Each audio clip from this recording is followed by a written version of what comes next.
Welcome back to the One Question Leadership Podcast. I'm Glenn Caruso, head football coach at the University of St. Thomas, and so happy you tuned in. You know, quite often we get so caught up in the daily grind of work or coaching or recruiting that we don't often take time to reflect. I would encourage everybody to take just a few minutes each day to try and see the bigger picture, to stop and realize that in the end, we're going to be judged on what we choose to believe, who we choose to love, and what we decide to leave behind in the hearts and minds of not just our players, not just our coworkers, but also our children. And remember, if we're doing it right, we're coaching football for life.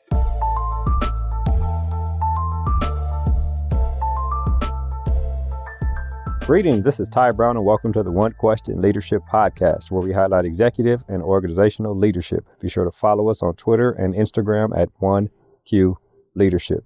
Also, be sure to like, subscribe, and review 1Q wherever you listen to podcasts. Our guest today is Coach Tim Lester.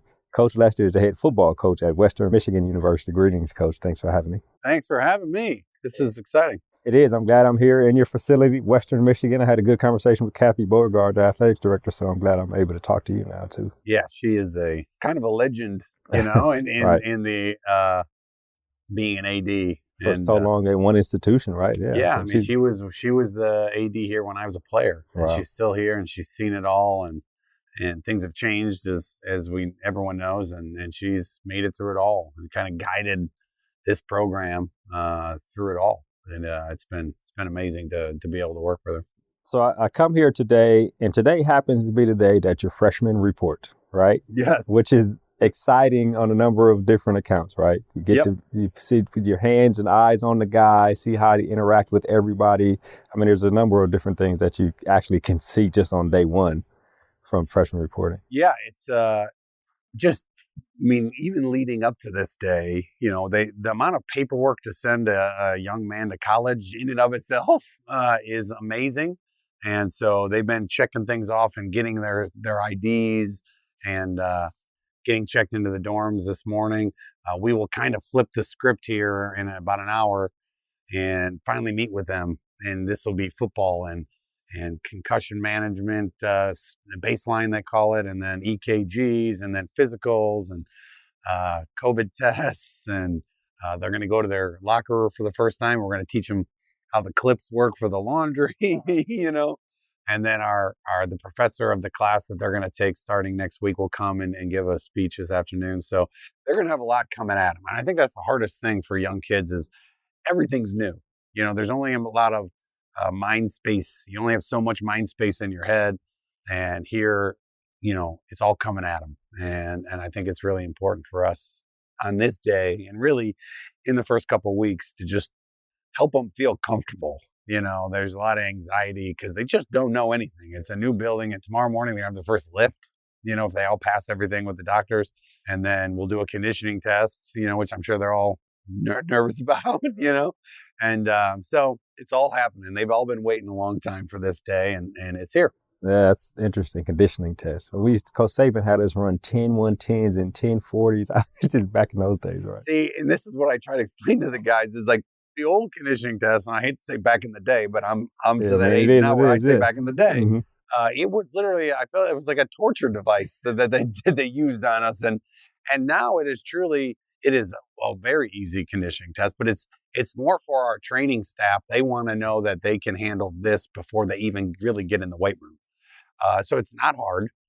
If they've been running at all, they should pass it. Whereas I felt like I ran all summer and still barely passed struggled. it Yeah, exactly. They made it hard. Made it hard. I mean, this thing is a more, hey, we know that you've been running enough and you're in good enough shape that you can now step into our weight room and be safe, you know? And so it is but it's still, the anxiety is the same. You know, we did it last year for the first time since I've been here because we were coming off a huge COVID break, and our training staff just wanted to make sure that they were in good enough shape to go into the lifting part. In fact, it's so quick and fairly painless that afterwards they go lift. I mean, they go right in and do it, you know, to show us that they're ready to go, and then they go. But if you don't do it, you cannot go and take that next step. So, they were all here. This group was here for an official visit about 21 days ago. So they were all on campus 21 days ago. We told them that we gave them the answers to the test. This is what it's going to be like. This is how you pass it. Make sure you're running. You should all pass it and we'll take the step. But it is fun kind of to rewind back 15 to 20 years and have a conditioning test and just watch them deal with it's one of the many hurdles that they're going to have to overcome to be a successful college athlete. So this is the first one we're going to see here pretty soon. As the head coach, when the freshmen report, obviously there's all these bullet points and things that they need to take care of. Is there an aspect of watching the dynamic and trying to identify either personalities or leadership or something when they first report, or you got to give more time with them? Yeah, I would say we need more time. I really think what we do, and I think it's a great idea, our veterans have been here working hard for a while now. So our veterans, today was their last workout day. So our vets are off for the next week. They will come in, they will greet the new guys, but our new guys get a week with our strength coaches without the vets around. I want a week of, and my strength coach wants a week with just the freshmen. Let's make sure you know how to do these lifts correctly. Let's make sure this is safe. We do not want to throw you in with some of these grown men that we have on our football team, and you're not ready for that yet. So it's kind of a weird transition because our vets get to go home for a week and get a week off, 4th of July weekend.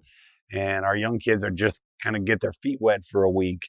And we'll learn a lot in the next week when they're just with each other to figure out who the leaders are and who's pushing the group, who's saying positive things to their teammates. So it's going to be, we will know a lot in the next week. And then the vets come, and most of those guys will get quiet because the vets will lead when they come back.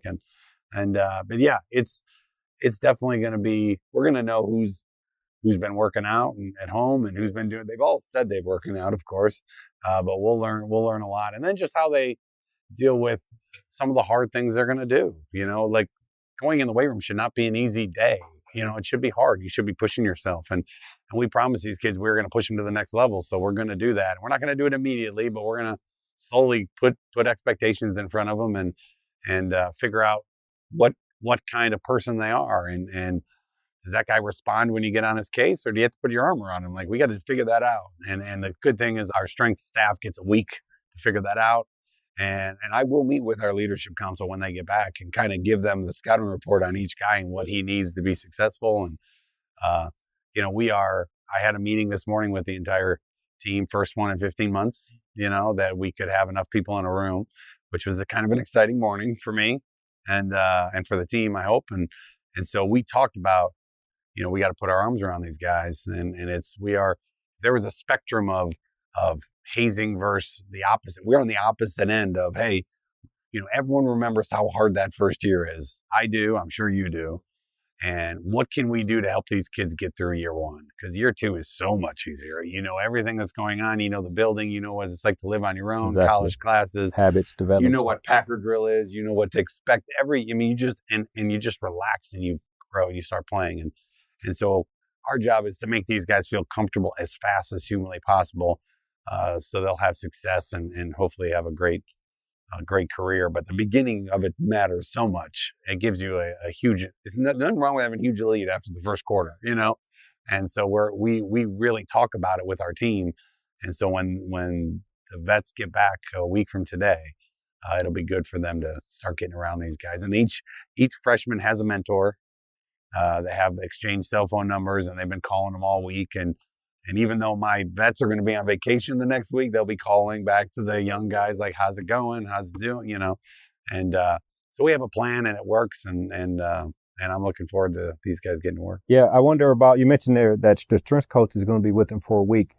Just the freshmen, strength coaches are with guys a lot more than coaches. Way more. And so I wonder about how much you lean on them for their gauge of players, leadership, personality, dynamic, everything, right? Everything. I think, there's a lot of things that are said in coaching, like, recruiting is the lifeblood of our program. I don't believe that. I think it's very important. I think it's probably number 2, and number 1 is the growth. Like, can you grow people? Can you get them bigger, stronger, better leaders, better students? Like, if recruiting is such an inexact science that you can feel really good about having a great football team if your growth process within your program is better than others. You'd be like, hey, 4 years from now, I know this guy's going to be better than that guy because we think they're really even right now, but we have to really focus on on the growth, and the other thing they say is your most important hire is your strength coach. Right. And I totally agree 100% with that one. Because I think that guy he's everything, and him coming up and kind of reporting to me every single day on who's doing well, who's not doing well. One thing that Coach Fleck did here that I thought was genius is there's always a liaison between the academic side. Someone on the football staff is the person that can be in constant contact with the academic people, the support team over there, and it's in another building. It's Reed Fieldhouse. He had his strength coach be that head person who's with the kids every day. Hey, you got a test today. Hey, I thought that was really smart, and so we've kept that. I came in, I was like, ooh, you're always learning, right? And it's like, wow, why? Normally it's just like, I don't know, the linebacker coach is the liaison, So he's the one that gets the daily reports on if there's any issues in the study table or things coming up. And having your strength coach be that guy was a great idea. And we've done it. And I think it's really great because not only is he's talking to them about what they have going on in their lives, and he's with them every single day. I get 20 hours a week in the fall with him, but he's a big part of that. And in the off season, he gets 8 hours a week and I get an hour maybe, Right, yeah. So, I get him for 4 months. We're with him about even, but for the other 8 months, he dominates, the time with those guys. So it's so important that they trust him, they believe in him, and he is a huge ally for me to know what's going on, the pulse of the team, and it is a very important hire. Yeah, which is important. So you're coming into the camp, the veterans are off for a week, freshmen here, and everybody will come back together. And this is the first time. You mentioned the first time in 15 months, a whole team meeting, staff, and everybody together. Talk about that. I mean, this is, you know what I mean? Because of Mac, like last year, Mac was the first to cancel, but then came back and I think you guys played 6 games or something like that. Yeah. So, I mean, now we're... And then we were meeting virtually, and I started, probably the greatest feeling I've had in the last 6 months was last January. In order to meet with the team, I had to meet with them in groups of 3. I had to give the same speech 3 times in a row, but at least it was live. You know what I mean? It wasn't on a screen. So I would go meet with 30 times. There's like 110 players, right? Yeah. So it'd be like, I think it was 30 some in the room. That's all that room could fit at the time. So that's same with our weight room. So when they would go to lift, I would go down there, I'd give the speech, and then 2 hours later, I'd go down there and give the speech to the next room. And then I got really good at it by the end. And I give another speech, and it was just so great to see the back and forth and their body language and everything.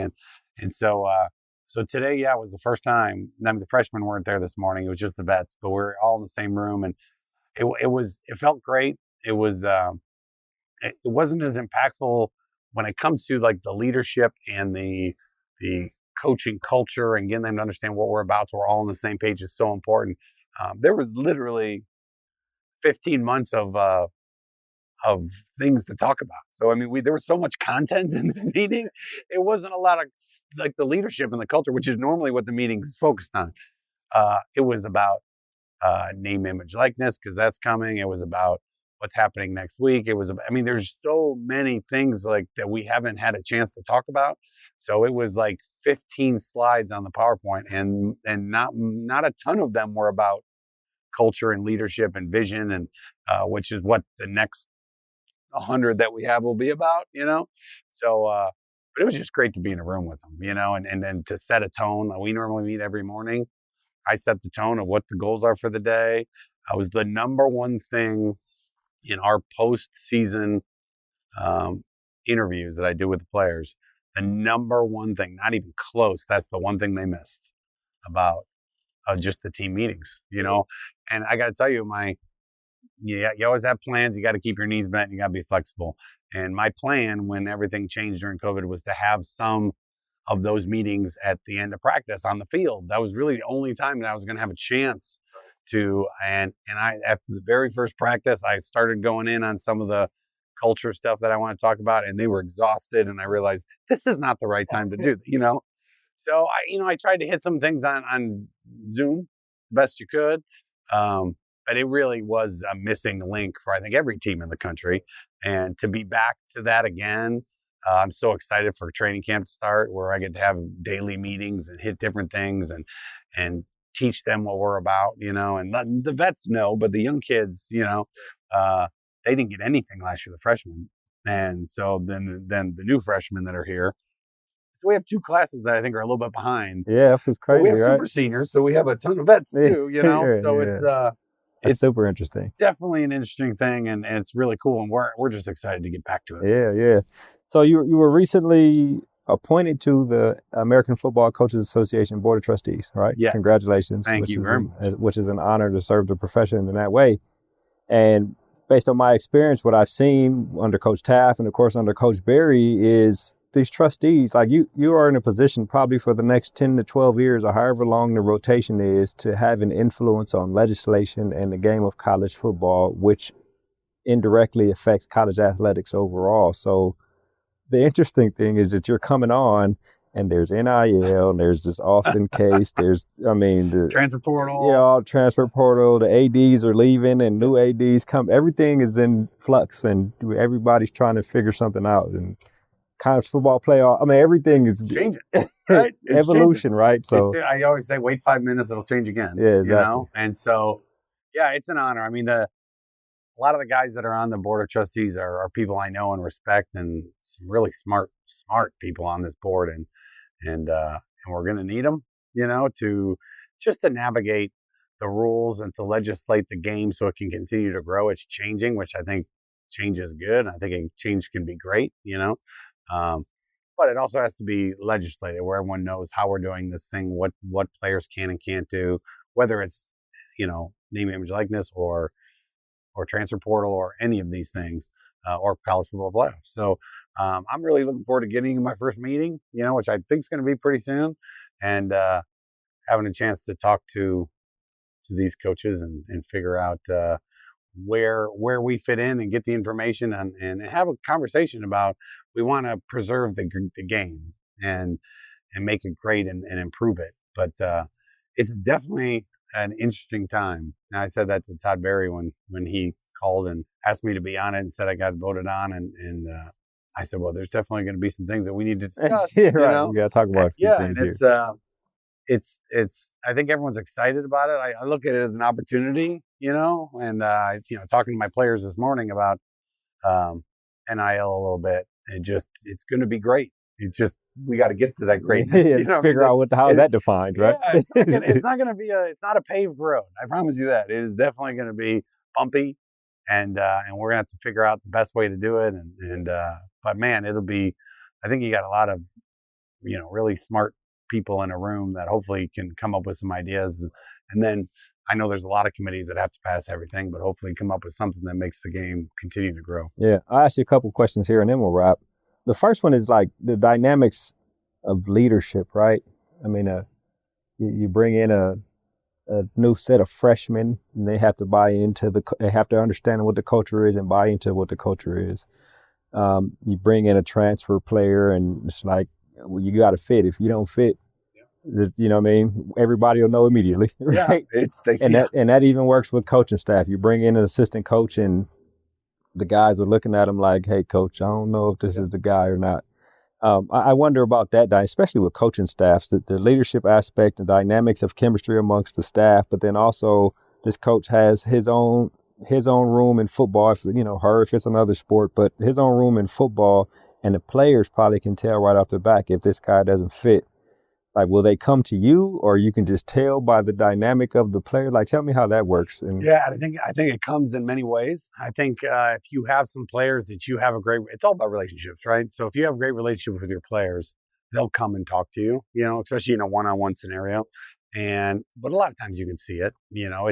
We spend so much time. I have spent so much time on vetting recruits, making sure that my recruiters are recruiting the correct way. I talk a ton about our culture during recruiting because people that are interested in the things that I'm talking about are going to be attracted to it. So I should know I can't be saying whatever I need to say to get the kid to come, right, and then be shocked that he doesn't fit in to the culture because I never even told him about it and what we focus on and what it's like to be in this building. And when it comes to finding coaches, it's really important that I have changed every single time I've hired new coaches. I've changed the way I've done it because I'm continually trying to get better. Not every hire has been out of the park hire, I've gotten better at it every single time, and I've asked better questions every single time, and I've enlisted some leadership companies to help me with questions to get the answers out to make sure that these men that are going to be leading our players fit the mold of that I want. You know what I mean? And so I kind of had to explain to the companies, this is what I'm looking for, and this is what I think will be successful. And I got some really weird questions on my interviews. Yeah, what kind of questions are on that? My favorite question of all of them is, you want to know what a coach vision in his head, who he wants to be. And I always say, and I read this, I got like 100 options for questions from this one company. And so I asked the question, what famous NFL coach or big time college coach best represents you as your coaching style and what you believe in, what you stand for, which coach? Because you'll learn a lot about a guy when he says Nick Saban or Mike Tomlin, or, who do they think they are, in their own head. You learn a ton by that question. And I always stump them because I was like, ooh. And I was like, well, I'm a Dabo Sweeney guy. I really respect the way he does things. And it doesn't mean I know him. It just means what he represents and what he does and how he goes through his things is the way I feel that I'm hoping I'm representing myself that way. If someone said Bobby Knight, I'd be like, oh, okay. And then expound on that a little. Can you tell me more about that? Yeah. And so I think that's one of the oddball questions we ask to figure out how they see themselves in a role, because they don't know these people. Herm Edwards is one I get a lot. So it's interesting as I ask those questions. I don't let them say their high school coach. I want it to be somebody that's well known and kind of has a reputation for one thing or the other. It kind of tells me what they're attracted to. And so yeah, but that's an ongoing process. I'm always trying to find it. Did you bring that company on to help with those questions when you first got here, or was it after a couple hires and you realized I need some assistance in vetting these guys? Right? It was a company that we worked with. It's the company's name is Deviate. They worked with Clemson. They worked with us, and they're really like a culture development group.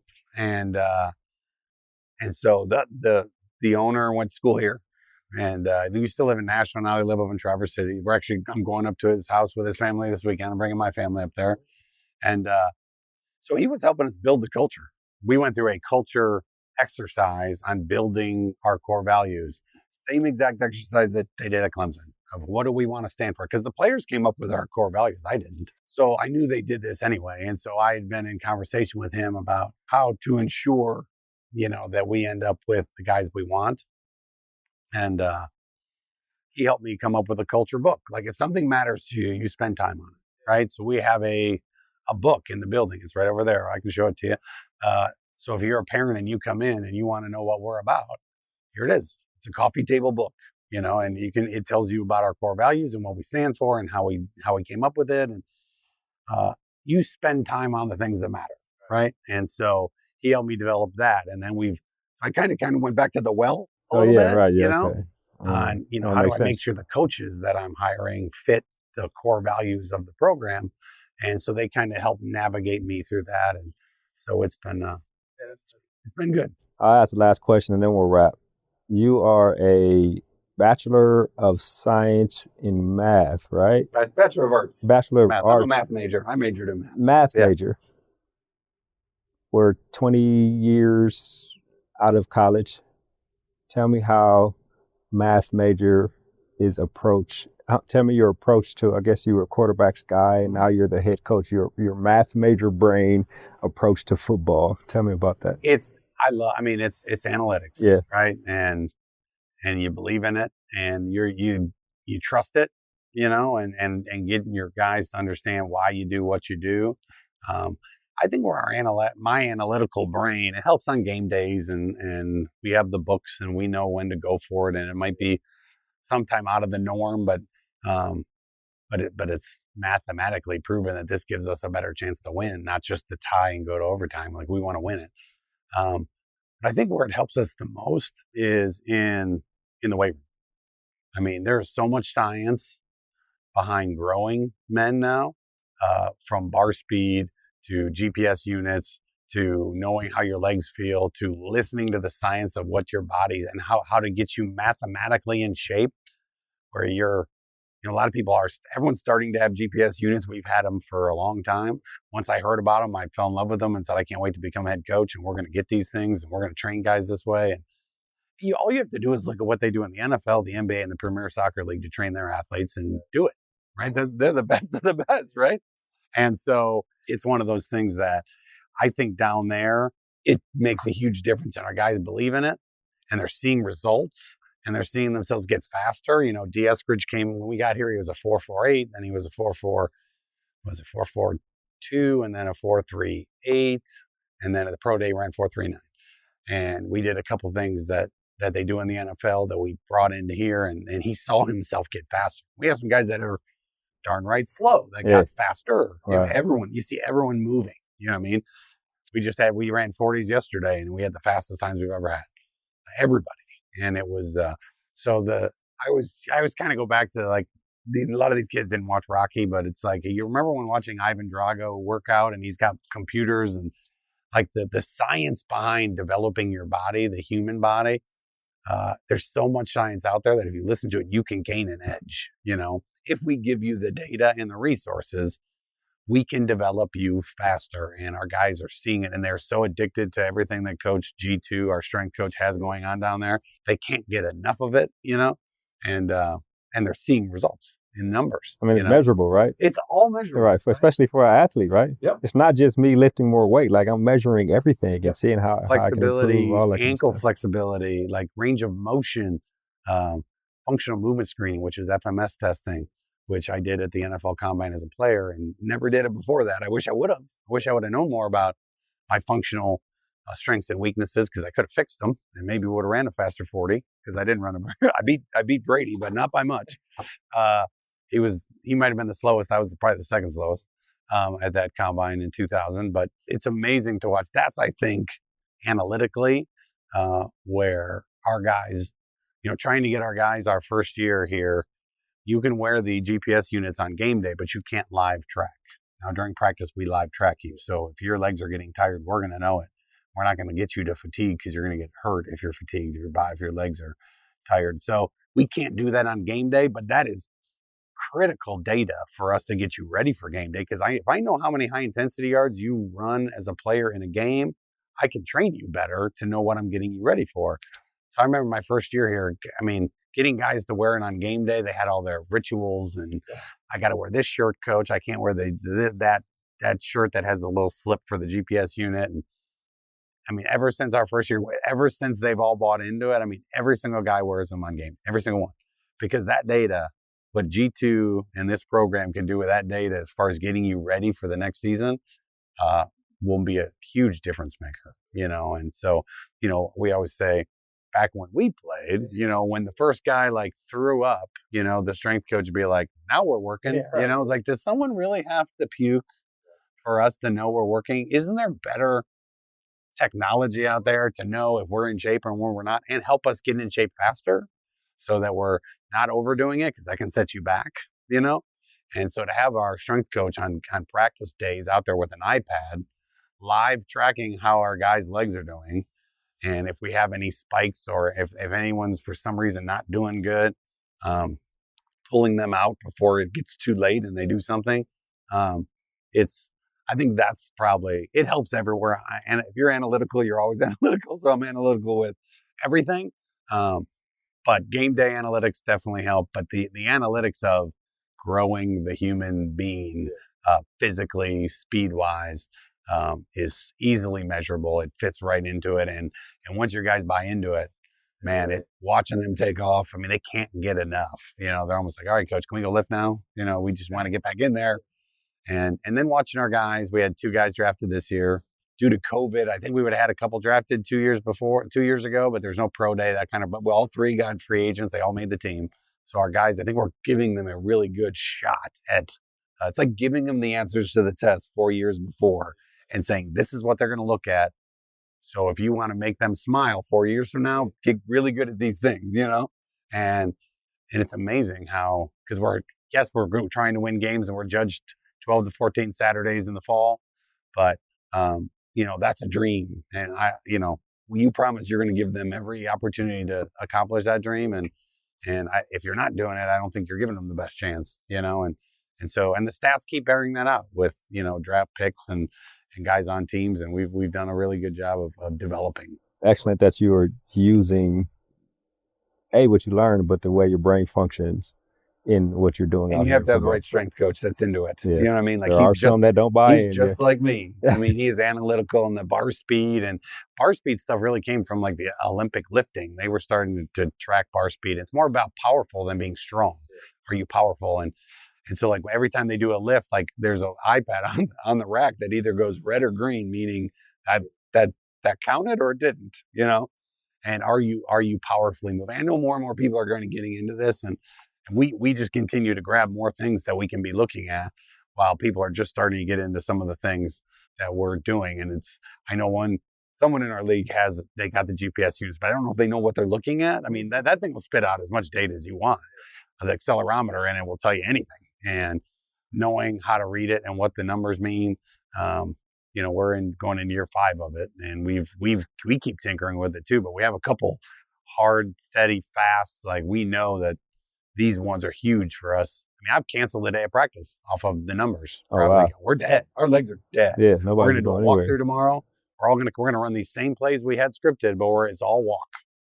And they came back the next day feeling great, but we still got the mental reps in, and so we had one less practice. But someone was going to get hurt. I mean, our fatigue numbers were through the roof after his middle of camp last year. So I think it's an edge that gives that I analytically, I love it. And my strength coach and my trainer, they're all on the same page. And I think the kids have responded, and it really helps. Well, that's an excellent thing, Tim. This has been an excellent conversation. I really appreciate you taking the time. I know I'm probably holding you back from going to talk to the freshmen here. They started the speech without me. They got it started. I'm going to hop in. I'm going to be instead of being the opener, I'm going to be the closer, which is great. Right. Remember, stay flexible. Keep your knees bent. Yeah, We're always ready to make it work. Exactly. Well, I appreciate you joining me on the One Question Leadership Podcast. I appreciate you having me. Thanks, Ty. That was Coach Tim Lester. He's the head football coach at Western Michigan University. And of course, I am Ty Brown with One Question.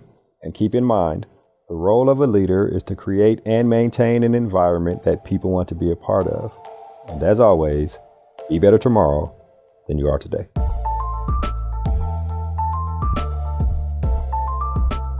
This episode of the One Question Leadership Podcast is produced by Spades Media Group, solving problems using creative leadership.